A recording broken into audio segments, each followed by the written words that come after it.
One of the longest running kaiju film debates has been the outcome of the fight at the climax of Toho's King Kong vs. Godzilla from 1962. So much so that fans made up the idea of two different endings to the film. Some fans just don't understand how influential Kong was back in the day. The original film was a masterpiece and pioneered the use of special effects and would even be the inspiration for the man behind the special effects of early Godzilla films, E.G. Surabaya.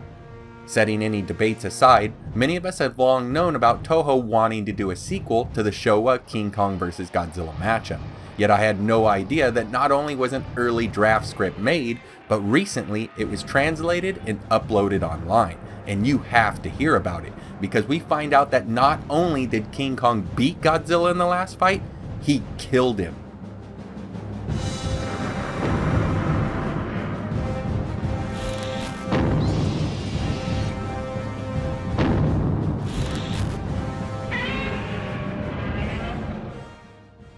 So first off, the Unmade project was using the working title of Continuation King Kong vs. Godzilla, and it wasn't just written by anyone, it was written by Shinichi Sekizawa, a seasoned Toho writer credited with working on a huge chunk of the Showa era.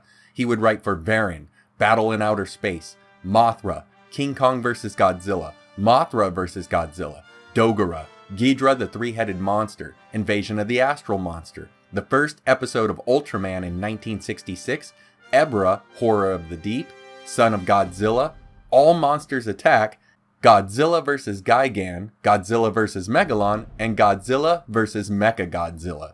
Heck, this guy even wrote the lyrics for the Godzilla March, the Mothra song, and the Jet Jaguar song.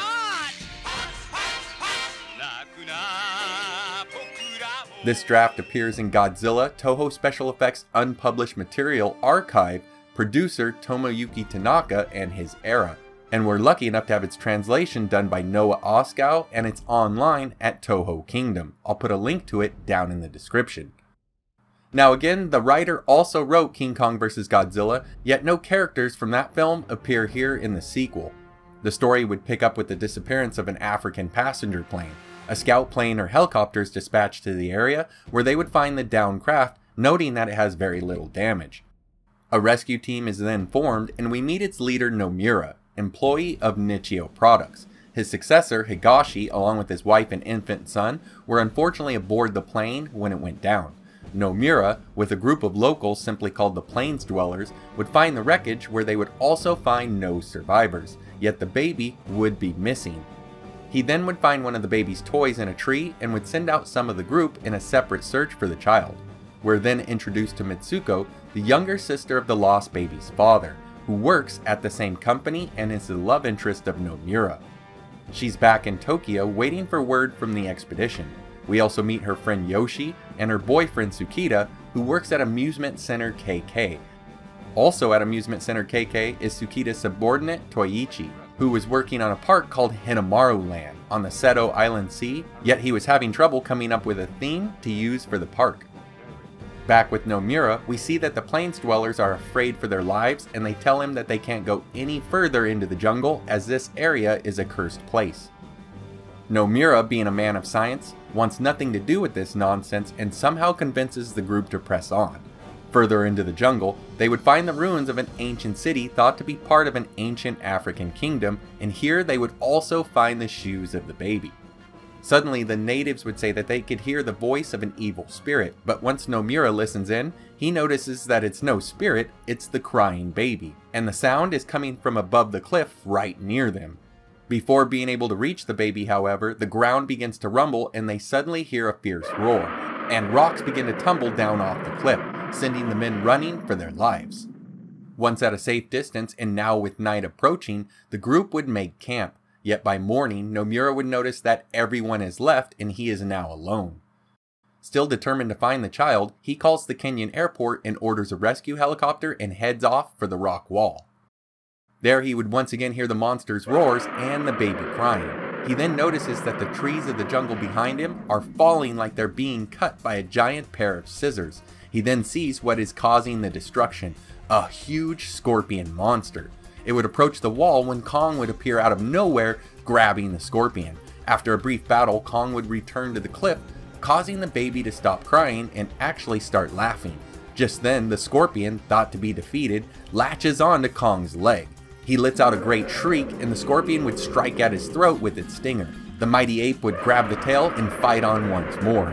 Seeing his chance, Nomura would grab the baby and shoot a flare-off for the now approaching rescue helicopter. King Kong would finish off the scorpion by smashing it with a great boulder. The victory causes him to beat his chest in celebration until he suddenly realizes that the baby is now missing.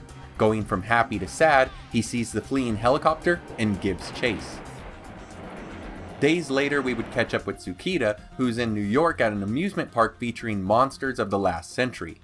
The display would remind him of parks he had seen in Southeast Asia and Europe that also had dinosaurs and other early monster exhibits. That's when the idea hit him. He could use the body of Godzilla for his park. And yes, you guys heard that right. At this point in the story, Godzilla is dead, dying at the hands of King Kong underwater during their battle at the end of King Kong vs. Godzilla.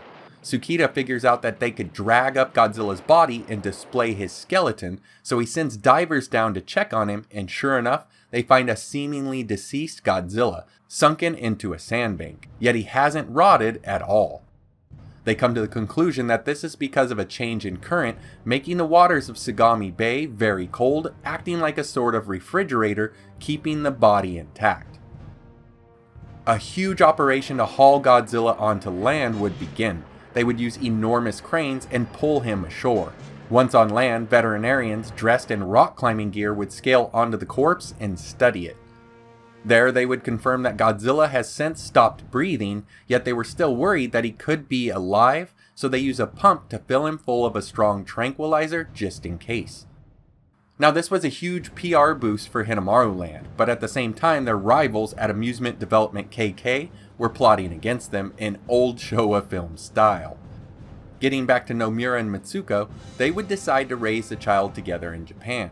Then one day, Nomura hears of a foreign telegram that says on the coast of a Southeast Asian country, there were unexplained tidal waves that overwhelmed some children who were playing on the beach.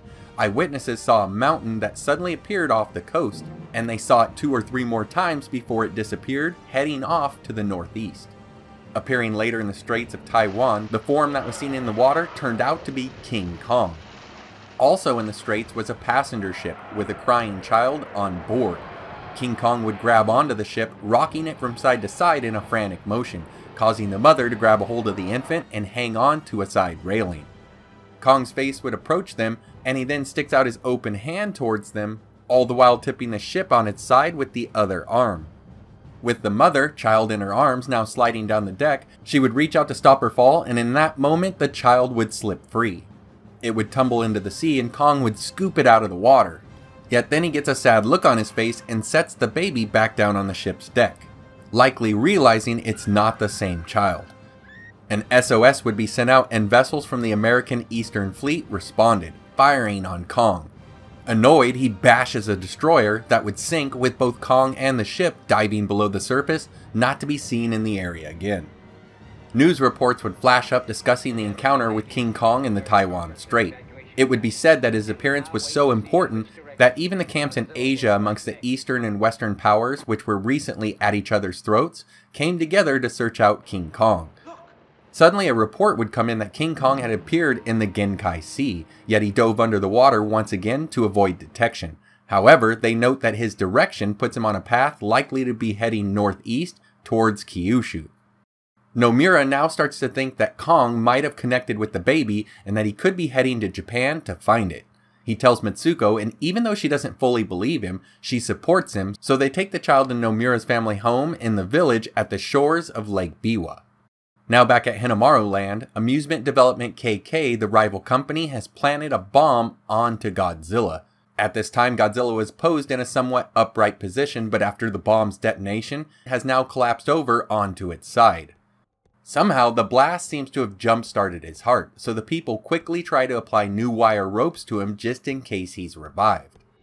Meanwhile, King Kong has now made his way on land where he would destroy an ironworks chimney stacks along with the Wakado Bridge, a famous landmark, before progressing to the Sanyo region. Here people would try the Soma bullet attack on King Kong using the same Soma berries from King Kong vs. Godzilla, but they would misjudge the winds from an approaching typhoon and knock themselves out instead of King Kong. Now back with Godzilla, his heart had begun to beat slightly from the bomb but has since stopped. And now King Kong is making his way towards Kyoto, Osaka, and Kobe, so the people make the decision to try to revive Godzilla so that he could try to stop the rampage of King Kong. Meanwhile, Kong is now island hopping from Hiroshima to Shikoku, grabbing power lines and transmission towers along the way, storing up energy, and getting stronger.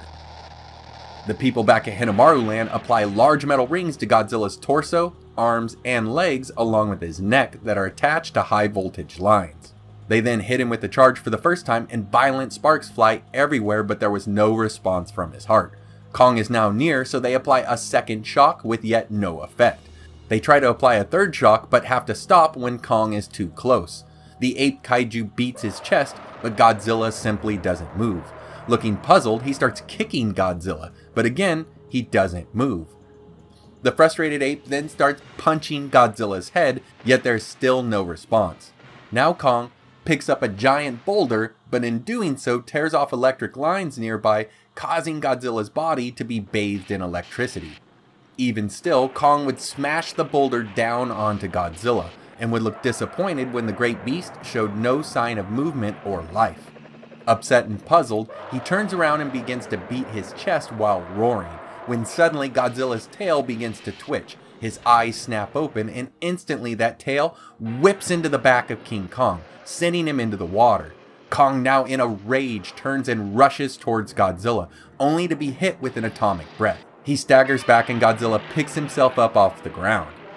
Surprisingly, with this fight now underway, the draft then says that the fight is called off due to injury, and the battle would have to wait until the next day, although I'm not sure who is injured.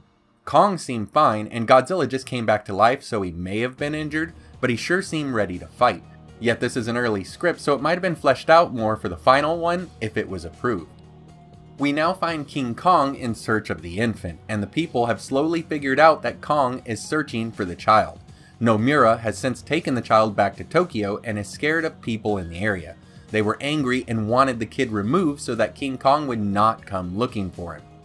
This caused a great deal of anger to Nomura and Mitsuko as they see the child as blameless and don't blame King Kong either for imprinting onto the child. This causes Nomura to resolve to protect the child from both the public and King Kong. To try to throw Kong off, they move the baby in the middle of the night to Kagoshima and Kyushu, but it doesn't work when Kong just simply changes his direction. Meanwhile, Godzilla has made landfall in Shikoku and seems to be waiting for something, likely a fight with King Kong.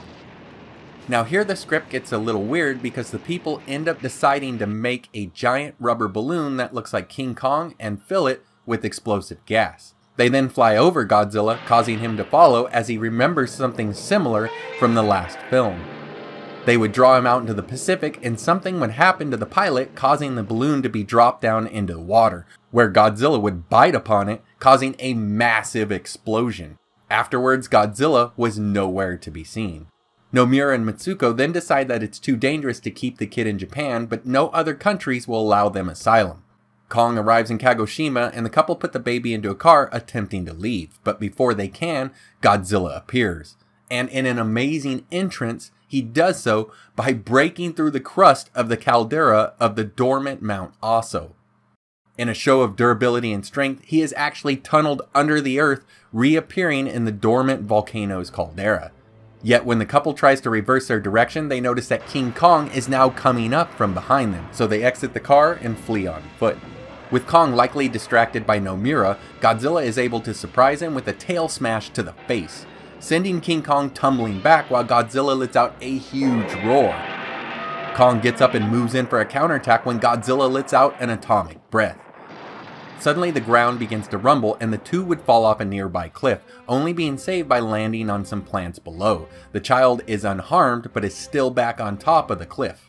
The once dormant volcano, now active from Godzilla, erupts and expels magma onto the ground, with some of it moving towards the child. The lava would block the path of the couple so they couldn't save the kid, but luckily Godzilla's stray atomic breath somehow seems to dissipate the magma and save the child after all. Yet seeing the child in danger, King Kong would scoop up the kid once more and move it to a safer location. Now back to the battle, the two would fight on as the volcano's eruption would become even more intense, with smoke and ash now blurring out the field of battle. Once all the smoke had cleared, neither Kong or Godzilla were to be found, and no one knows how the fight truly ended. A curious ending because if it sounds familiar, it would be used just a few years later at the ending of War of the Gargantuas. Now if this script gives us any insight into the thought of anyone else at Toho beyond the writer, then it's apparent that Godzilla not only lost in King Kong vs. Godzilla, but he died after it, only getting revived later on to continue the fight. This film of course wouldn't get made as they couldn't get the rights to King Kong, and even if they did, it's likely that this early draft would have gone through many revisions before it got to that final script. What do you guys think of this idea? To me it sucks that even though it clears up any notion that Kong didn't win in the last movie's fight, I mean he killed him so he obviously won, but in their second matchup both fights are basically draws, so where it clears up the first film's battle outcome, it fails to follow up, giving us two draws with no clear winner. Instead of this, Mothra vs. Godzilla would be made, another film with the other monster getting the top billing over the big G, along with the victory. But after this, Godzilla would go into hero mode, stomping King Ghidorah and beating the heck out of almost every monster bent on his or the Earth's destruction. Again, I'd love to hear your thoughts and questions on this one down below. Thanks again for watching guys, and I hope to see you next time.